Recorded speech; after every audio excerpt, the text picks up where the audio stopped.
बुद्ध का एक शिष्य बुद्ध के संदिग्ध में 6 वर्षों से था। वो एक दिन महात्मा बुद्ध के पास आया और बुद्ध से कहा, हे बुद्ध, मुझे आपके पास है। 6 साल हो गए। मेरे बाद कितने शिष्य आए उन्हें। आपने इस बीच किसी एक दिशा में ज्ञान देने के लिए भेजा, लेकिन मुझे अभी तक नहीं भेजा क्या? मुझे अभी तक बुद्धत्व प्राप्त नहीं हुआ। बुद्ध मुस्कुराए और बोले, यह तो तुम्हें खुद समझना होगा कि तुम्हें बुद्धत्व प्राप्त हुआ है या नहीं। शिष्य बोला, हे बुद्ध, आपने मुझे इन 6 सालों में जो भी उपदेश दिया, मुझे वो सब याद है। आपकी बताई एक एक बात मुझे याद है। आप मुझसे भी पूछ सकते हैं। मैं आपको हर उत्तर देने के लिए सक्षम हूं। आप मुझे एक मौका तो दे, ताकि मैं किसी भी दिशा में जाकर लोगों को आपके ज्ञान के बारे में भी बता सकूं। बुद्ध ने कहा, ज्ञान की बातों को याद रखने से कुछ नहीं होता। जब तक आप उसे अपने आचरण में ना लाओ, जब तक आप किसी भी चीज को अपने आचरण में नहीं लाओगे, तब तक आप दूसरों को नहीं कह सकते कि वो उसे अपने आचरण में लेकर आए। शिष्य ने कहा, जो भी हो, कृपया आप मुझे एक मौका दें। आप मुझ पर भरोसा रखें। मैं सभी को अपने ज्ञान से प्रभावित कर सकता हूं। मैं लोगों को ऐसी बातें बता सकता हूं जिससे उनके जीवन में शांति आएगी और वो शांतिपूर्ण अपना जीवन जी सकेंगे। बुद्ध ने कहा, अभी तुम तैयार नहीं हो। जब तुम तैयार हो जाओगे, मैं तुम्हें खुद सही मार्ग पर जाने के लिए कहूंगा। शिष्य ने कहा, क्यों बुद्ध? आपने मुझे इन 6 वर्षों में इतना भी ज्ञान नहीं दिया जिससे मैं लोगों को प्रभावित कर सकूं।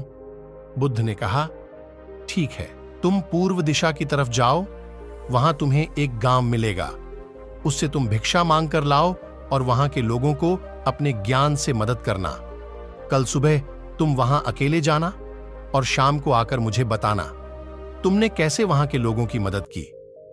वह शिष्य ये सब सुनकर बेहद खुश हो गया और बुद्ध का आशीर्वाद लेकर चला गया। और वह रात भर ज्ञान समेटता रहा और मन ही मन सोच रहा था कि मैं कल ऐसे ज्ञान की छाप छोड़ूंगा कि वहां के लोगों के साथ बुद्ध भी मुझसे प्रभावित हो जाएंगे। सुबह उठकर ओ महात्मा बुद्ध को प्रणाम करने गया। उन्हें प्रणाम कर वह पूर्व की तरफ निकल गया। शाम को जब वह वापस आया तो बुद्ध ने देखा कि उस शिष्य के माथे पर चोट लगी है। उठा लो, मैंने उन्हें काफी समझाया, लेकिन वह मेरी बात सुनने को तैयार ही नहीं थे। उल्टा उन्होंने मेरे साथ हाथापाई की, जिससे मुझे चोट लग गई। हे बुद्ध, आप मुझे दूसरी जगह भेजें जहां के लोगों में बुद्धि हो। इस तरह ना हो।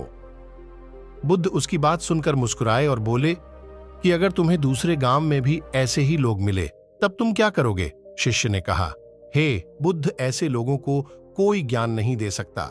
वह लोग अज्ञानी हैं, उन्हें कौन समझाए? बुद्ध ने कहा, वह लोग अज्ञानी नहीं बल्कि ज्ञानी हैं। उनके पास बहुत बुद्धि है, परंतु उनके पास खुद का ज्ञान है। अब अगर तुम किसी दूसरे के ज्ञान को चोट पहुंचाओगे तो वह कुछ तो कहेंगे ही। तुम्हें ऐसे लोग हर जगह मिलेंगे, तब तुम और खून बह रहा है। बुद्ध ने उसे पट्टी की और पूछा, तुम्हें यह चोट कैसे लगी? शिष्य ने कहा कि बुद्धि वहां के लोग बेहद दुष्ट हैं, उन्हें जरा भी बुद्धि नहीं है। मैं उस गांव में भिक्षा लेने गया, पर किसी ने मुझे भिक्षा नहीं दी। सब मुझे गालियां दे रहे थे। एक व्यक्ति ने तो मुझे भी भिक्षा तो दी, लेकिन नीचे फेंक कर और कहा, इसे अपना ज्ञान उन्हें कैसे दोगे? बुद्ध ने शिष्य को कहा कि आज तुम आराम करो, कल शाम को मेरे पास आना। शिष्य बुद्ध को प्रणाम करके चला गया। अगली शाम जब वह वापस बुद्ध के पास आया, तब वहां एक और बुद्ध का शिष्य मौजूद था। उनके हाथ में चोट लगी हुई थी। बुद्ध ने उस शिष्य के हाथ पर चोट देख उस पर पट्टी की और उस शिष्य से पूछा कि तुम्हें यह चोट कैसे लगी? शिष्य ने कहा, हे बुद्ध, आपने पूर्व के एक गांव में मुझे जाने के लिए कहा था, वहीं मुझे यह चोट लगी। बुद्ध ने कहा, वहां तुम्हारे साथ क्या क्या हुआ, तुम मुझे बताओ। शिष्य ने कहा, हे बुद्ध, वहां पर मैंने सबसे भिक्षा मांगी, लेकिन किसी ने मुझे भिक्षा नहीं दी। एक व्यक्ति जिसने भिक्षा दी थी, उसने भी वह मुझे जमीन पर फेंक कर दी और कहा, उसे उठा लो। मैंने चुपचाप उसे उठाकर अपने पात्र में रख लिया और उसे कल्याण का आशीर्वाद दिया।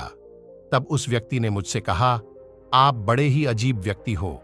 मैं आपका अपमान कर रहा हूं और आप मुझे आशीर्वाद दे रहे हैं।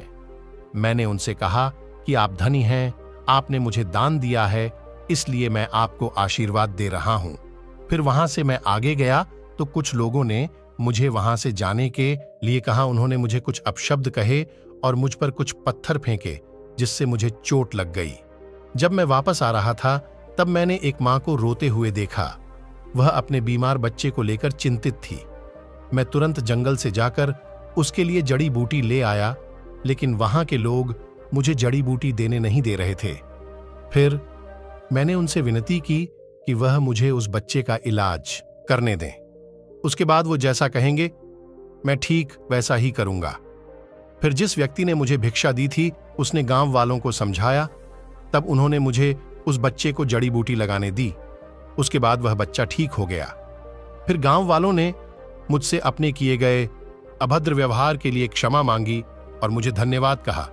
फिर मैं वहां से वापस आ गया। हे बुद्ध, आपसे एक विनती है। उस गांव के लोग बहुत भोले भाले और सीधे हैं। क्या मैं रोज उसी गांव में जाकर भिक्षा मांग सकता हूं?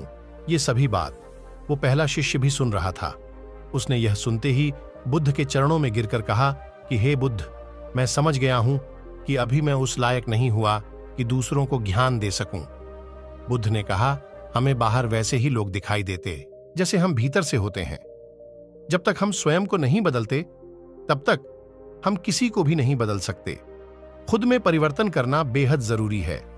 कोई भी बात बताने से पहले उसे आचरण में लाना बेहद जरूरी है, क्योंकि आचरण में लाई हुई चीज को बताना समझाना बहुत आसान होता है और उसे लोग बेहद आसानी से अच्छे से समझ पाते हैं। दोस्तों, आपने क्या सीखा इस पोस्ट से जरूर बताएं।